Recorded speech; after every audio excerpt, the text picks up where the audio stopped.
Hey everyone, my name's Dom, welcome back to the channel and welcome to another review video. Today I'm going to be talking about Stones of Light, which is book 2 in Zack Argyle's Threadlight series. So stick around to hear what I thought about this one.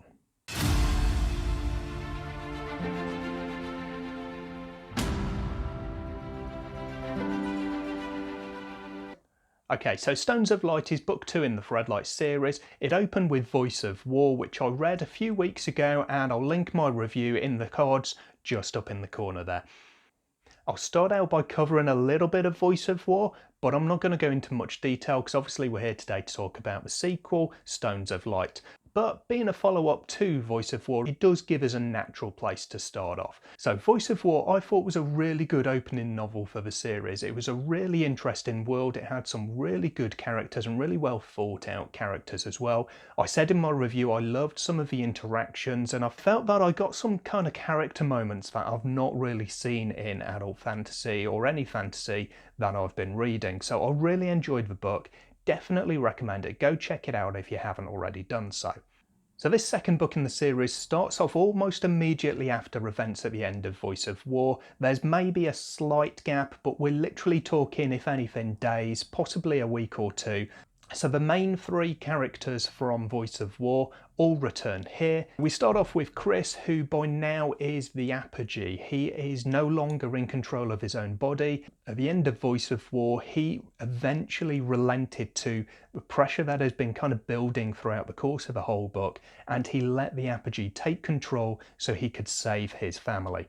In Stones of Light, we've got a kind of a reverse with Chris, because Voice of War, it was Chris, and he's got this voice in his head, the apogee trying to take control. Here we see it's the apogee who has control, and Chris is the one who's kind of sequestered in a little corner in his own mind, trying to break down those barriers and trying to regain control of himself. He's able to see what's going on, and you see him kind of shouting and screaming at the things that essentially his body is doing, because he is essentially now actually the apogee himself. Then we have Laurel, who's trying to come to grips with her new kind of life, I guess, really. She's trying to learn how to live without Threadlight, and there are various things that I won't go into with regards to the steps that she's taking and the measures that are being put into place to try and keep her going and try and keep her kind of in line, I guess, with the new people that she finds herself surrounded by.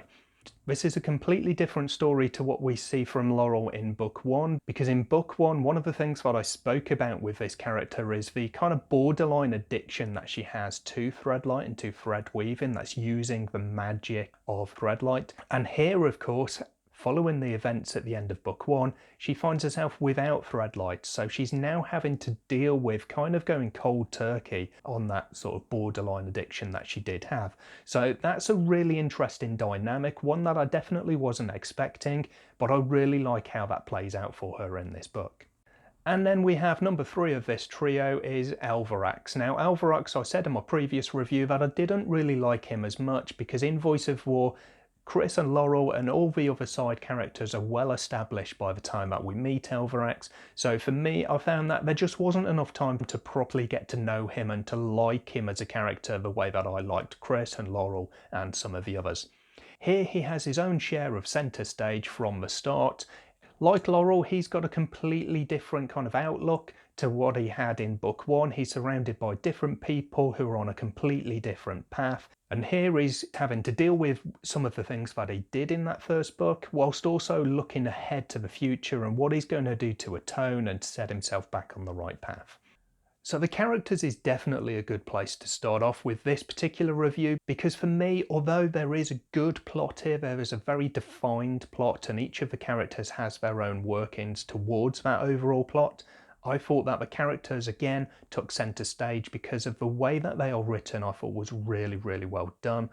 I'm the sort of person who doesn't tend to annotate, whether it's a physical book or my Kindle. I do not annotate my books, but I found myself here several times highlighting little passages in the Kindle which I just thought were really, really good. And I'll come on to those a little bit later, but some of those passages that I highlighted just gave us a little snapshot into the characters and really allowed us to understand what their thoughts are and how they're feeling, and it just helps to really build those characters for me. Again, like with the first book, I thought that they were really good, they were really well written. And it's those character moments, the way that these characters were written, that for me has really elevated both of these books above what was already a really good, solid starting point for them. So I'm really pleased that that's continued with book 2, Stones of Light, and I'm looking forward to seeing how it continues to evolve in book 3.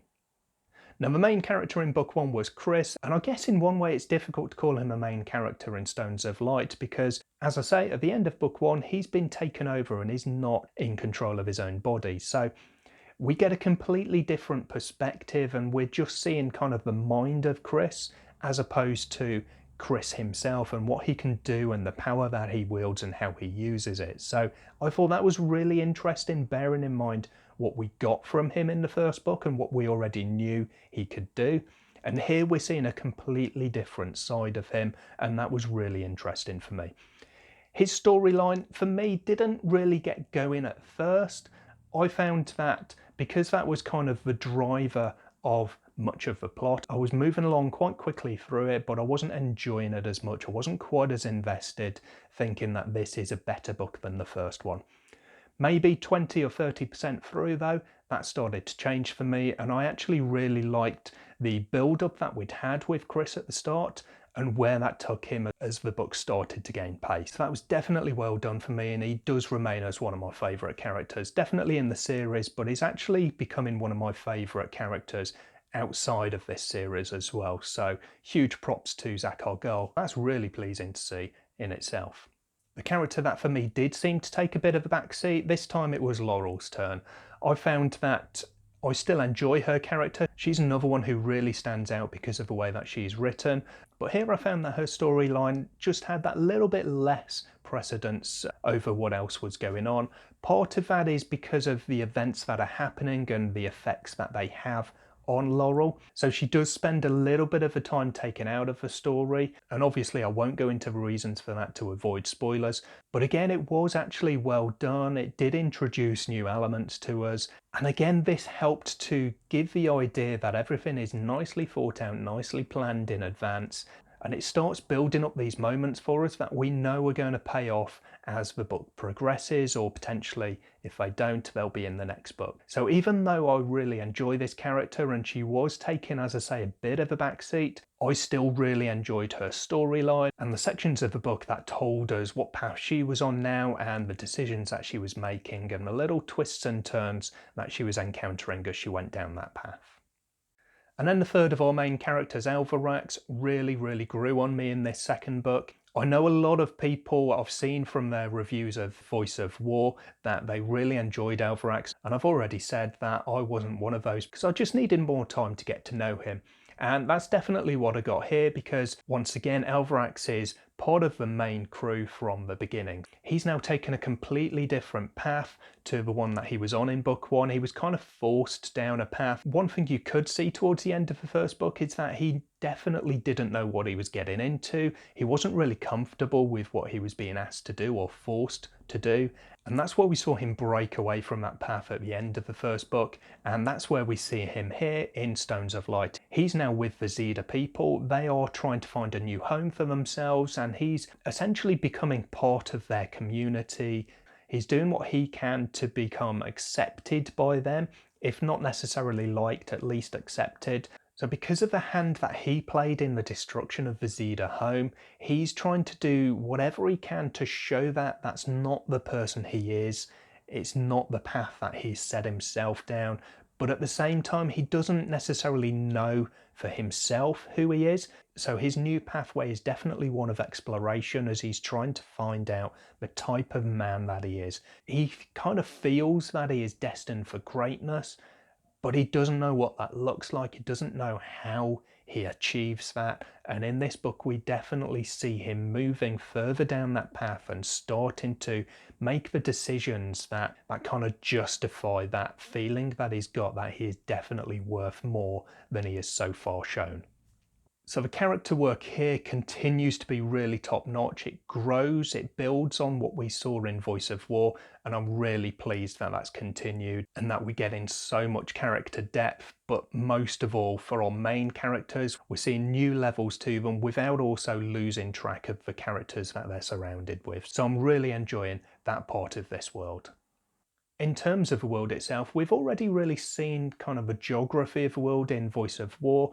We do get to see a little bit more of it in Stones of Light. So we spend a bit of time in the wastelands with Chris or the Apogee, and we see a few interesting elements around there. And we also see Thalia or Philia, which is another city on this continent, and that's where the Zeta people go. So we see some new people there and some new elements that are coming from the interactions they have there. So that was all quite interesting. But the main thing for me here, as far as the world building goes, is once more the magic.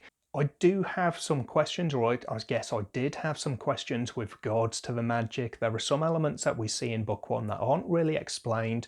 You get little snippets of it and you start to kind of put your own theories together. And I was really happy with that. I wasn't looking to get answers from this book in terms of the magic system. If anything, I was expecting maybe that would be in book three, but I was quite pleasantly surprised when we start to see almost a bit of the science of it. And you've got people who are studying Threadlight, trying to pick apart how it works so that they can make it work for themselves. And that's where we saw Alvaro coming into the story in book one, of course. But here we start to see them making their own theories. They're talking about these things, and it starts the gears clicking into place a little bit as we're learning for ourselves how the magic works and what really drives it, and how some people have the access to Threadlight and some people don't. So then on top of those theories, which are really unproven, this is something that people don't know about. They're just learning from their study and trying to piece things together for themselves.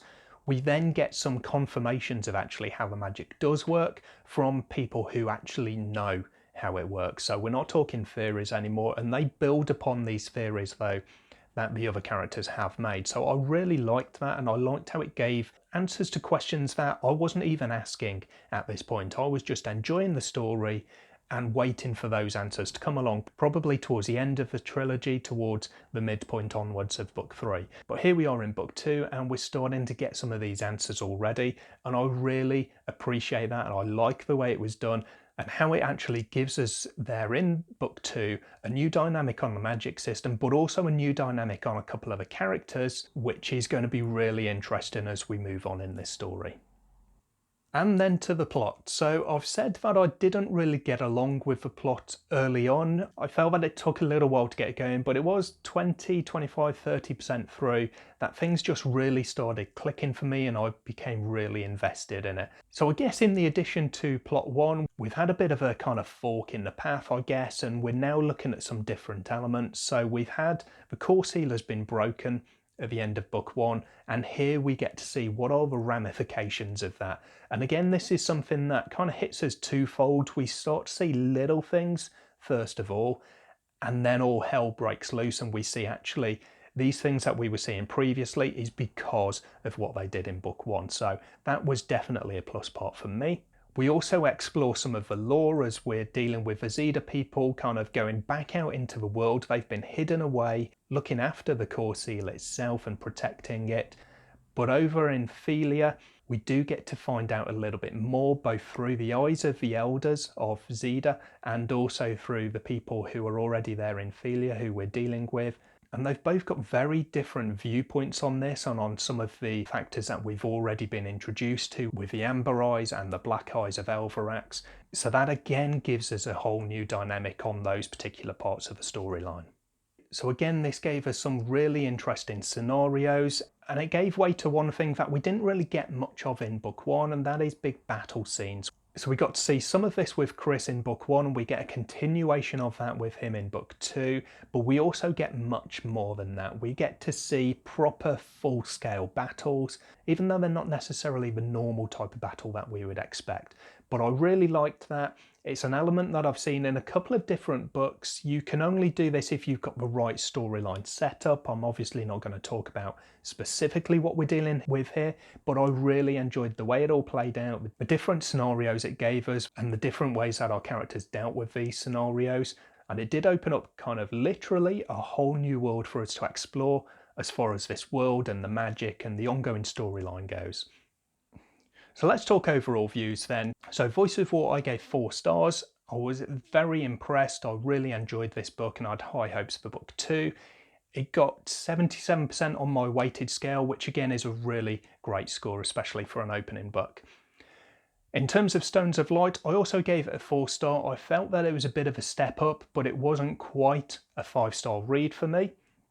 But it was definitely better. It's probably more towards 4.5 stars actually, if I'm being honest. So again, a fantastic read in itself, and the series is definitely right up there. I've said to a couple of people by now that all book 3 needs to do is be released, get in my hands and get in my head, and this series will find itself in my top 10. I'm that confident with what I've read so far. Book 3 will have to absolutely tank for me not to include this, I think, in my top 10. So really high praise, definitely looking forward to that one, and really enjoyed both of these books that I've read so far. So as far as the weighted scale goes, the enjoyment for me here was 17, so a really great score, definitely enjoyed it. If I was just a little bit more at the start, then maybe I could have had a higher score here, but overall it was really good. And I really started to appreciate actually that kind of slow start as the storylines there began to expand and evolve anyway. So I don't think I'm really holding that against this book. The world building I also gave 17. I spoke about this one in the first book that I really enjoyed the magic. I've said here that we didn't get to see a vast amount new in terms of world, but in terms of the magic that was again built upon, and we got to see new elements specifically regarding the lore and some of those things that were unleashed, shall we say, by the events of the first book. Characters I also gave 17, so again, fantastic score here. More of the same essentially. We had some really good character work in book 1, we got some more really great character work in book 2, so we're doing fantastically there. The plot for me was ever so slightly lower. It was a 16, so I said that I wasn't holding it against it, but maybe kind of subconsciously, that opening little bit where it was a little bit slower and I wasn't quite as invested, maybe that just took that down that slight little notch for me. But then again, 16 in itself is still a good score, so it's nothing to be sniffed at. The writing style 7, I'm really at home with Zack Argyle's writing. I find no problems with it, and in fact some of what I did get really gave me a good insight into potentially him as a writer and the things that he's gone through. And complete speculation here, but some of those things that I highlighted, some of those passages around parenthood for instance earlier on in the book, were really, really well done. I thought that they touched subjects that we don't get to see with fantasy, so I really appreciated that here. We're talking here about a male author writing about parenthood and motherhood and some of the struggles that a new mother might sometimes go through, and I thought it was really refreshing to see that and really well done from what I could tell in this particular book. So overall the writing style I really enjoyed anyway, but things like that, little elements like that really helped to build it up that extra bit for me. Pacing here was 4 out of 5, even though I've alluded to the start of the book being a little bit slow. I think that's more against my kind of expectations from finishing book 1, and then of course compared to the rest of book 2, the opening I did find a little bit slower, but that's not an issue with pacing or anything along those lines. Overall, I thought the whole book was well paced, and that slightly slower start was definitely needed. It would be a bit too frenetic to have everything at a breakneck speed, and that would actually result in a lower score for pacing, because you do need to have that balance, and I think that Zack Argyle had it almost perfect in this book, so really well done. And in my discretionary category I gave 3 out of 5 because I'm really enjoying this. It does get kind of extra marks for being book 2 in a series that I'm really enjoying and continuing that enjoyment for me. Again, a really nice cover, nice artwork on the map here, so there's lots to enjoy. And also, although I haven't got my hands on them yet because I'm waiting for them to be available to ship to the UK, there are some absolutely gorgeous editions of these 2 books available so far. I'm hoping that we'll get the same for the third one and I'll be able to get my hands on a copy of all 3, but I definitely really like these special edition hardbacks that have been brought out. I'll put a little picture or 2 up in the space here for these, but really gorgeous. I'd love to have a copy of these on my shelf, so hopefully we'll be able to get those shipped to the UK soon. So overall, if you can do the adding up, that gives us 81%, which is a fantastic score. It's really highly rated. It really goes along with my 4-star rating, which is my kind of overall gut feeling for the book, so I'm pleased how that one works out. But it's also in really great company. This puts it at equal 17th on my all-time list, and some of the titles around it are really firm favourites for me, so I think that shows that this series is definitely starting to cement its place in my favourites list, and I'm looking forward to see where we go with book 3 in that respect. So there we go, a 4-star read, but an absolutely fantastic one. Really enjoying these. Go out and read them. Read Voice of War, follow it up with Stones of Light, and then look forward to book 3, which I don't actually know if it's had a title announced for it yet, but I will get my hands on that as soon as I'm able to, and I'll finish this series off. That's it for today though, so if you like this video, give it a thumbs up, hit subscribe if you haven't already done so. Drop me some comments down below, let me know your thoughts on Voice of War, let me know your thoughts on Stones of Light, or if you haven't read these yet, let me know if it's something that you think you're going to enjoy. I'll hopefully catch you in another video soon, but until then, as always, take care of yourselves, read some good books, stay safe, bye.